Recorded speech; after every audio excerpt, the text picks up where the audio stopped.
रूपमती और बास बहादुर के दिल दहलाने वाली दास्तान का अंजाम वहीं सारंगपुर में हुआ, जहां बास बहादुर ने रूपमती के साथ पनाह ली थी। बदायूनी साहिब ने अपनी तारीख में पूरी दास्तान लिखी है। मैंने इसका एक एक लफ्ज पढ़ा है। क्या लिखा है उन्होंने? बास बहादुर ने सारंगपुर जाकर मोर्चा संभाल लिया। अदम खान को इस बात की पहले से ही खबर थी।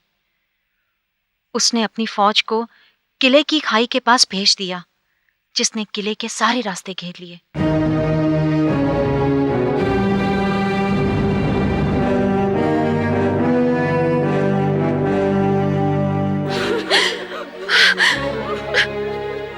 कोई और मर गया, इसका अंत कब होगा?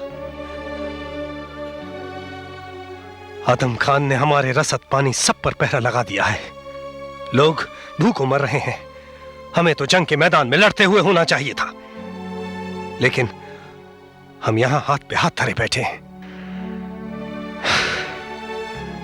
कुछ कीजिए सुल्तान, आपकी जनता को आप ही का सहारा है। अब जनता की हालत देखी नहीं जाती, उन्हें बचाइए। हमें मालूम है, लेकिन हमें तब तक इंतजार करना होगा जब तक हमारी फौज के सरदार हमें दुश्मन पर हमला करने का इशारा नहीं करते। दुश्मन से निपटने और उन्हें शिकस्त देने का यह मंसूबा पहले से ही तैयार किया गया है। अब तो उन पर से हमारा विश्वास भी उठ चुका है। चारों तरफ अफवाहें फैल रही हैं कि आपके कुछ सरदार शत्रुओं से जा मिले हैं। नामुमकिन। यह अफवाहें दुश्मन की फैलाई हुई हैं ताकि हमारी फौज में फूट पड़े। भगवान के लिए क्रोधित ना होइए, अपने सरदारों को बुलवाइए और उनसे मशवरा कीजिए।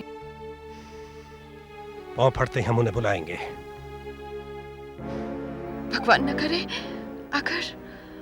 अगर आपकी पराजय हुई तो शायद शत्रु मुझे अबला समझकर छोड़ दें, किंतु आपको जिंदा नहीं छोड़ेंगे, यही कहना चाहती हो तुम।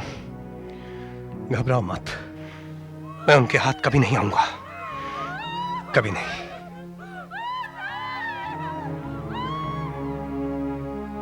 देखो, ये औरतों का वावेला, उनकी चीखों पुकार बंद हो गई है। बेचारी रोते रोते निढाल हो गई होंगी। आखिर उनकी जान भी तो अटकी हुई है।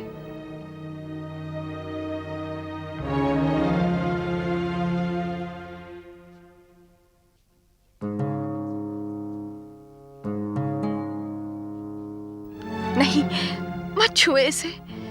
जब काल का कंकाल यहाँ का हर दरवाजा खटखटा रहा है, तो आपको इस सांस का तार छेड़ने का ख्याल कैसे आ सकता है?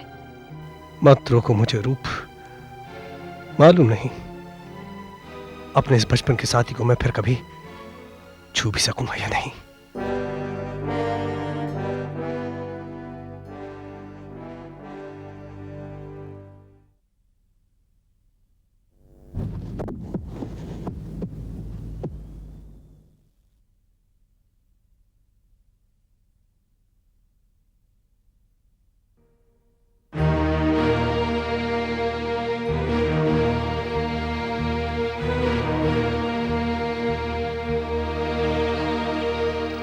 क्या बात है? अचानक ये तैयारी किस लिए? बास बहादुर की फौज में हमारे जासूस ने हमें खबर दी है कि बास बहादुर हम पर हमला करने की तैयारी कर रहा है, इसलिए हम अपना बंदोबस्त कर रहे हैं। वो हमला करने की हालत में है कहां? उसे तो ऐसी हालत में जहां पनाह की आमने की पेशकश को कबूल करना चाहिए। उसे क्या करना चाहिए और क्या नहीं करना चाहिए, यह हमारे सोचने की बात नहीं है। हमें अपने बचाव के लिए होशियार रहना चाहिए और वही हम कर रहे हैं। ठीक है, मेरे लिए किसी को छोड़ दो, मुझे तैयारी में वक्त लगेगा। ठीक है। बास बहादुर ने जब मुगलों का सामना किया तो क्या हुआ? होना क्या था, मालवा की फौज तहस नहस हो गई। बास बहादुर मैदाने जंग से फरार हो गया। अदम खान किले में दाखिल हो गया और मालवा मुगल सल्तनत का हिस्सा बन गया।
ये चंद लाशें उन बेवकूफ इंसानों की हैं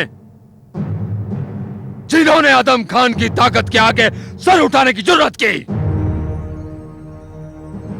ये इसी जगह उस वक्त तक टंगी रहेगी जब तक चील कौवे उनकी पोटी पोटी नोच कर खा न जाए।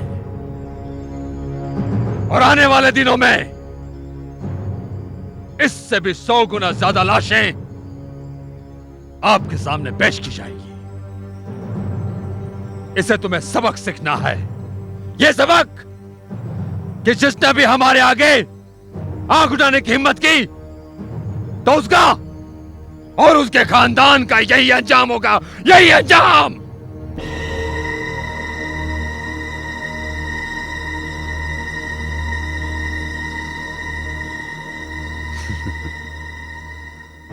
हमें अफसोस है, हमें अफसोस है कि तुम्हारा बुज़दिल बादशाह बाज बहादुर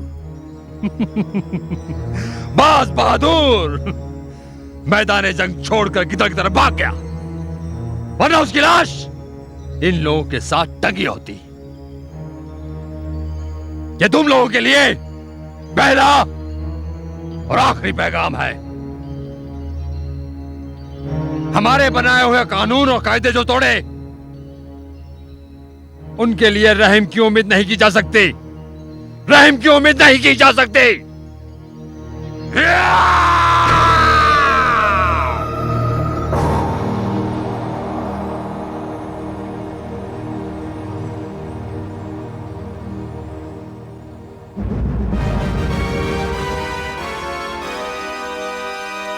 अल्लाह अकबर।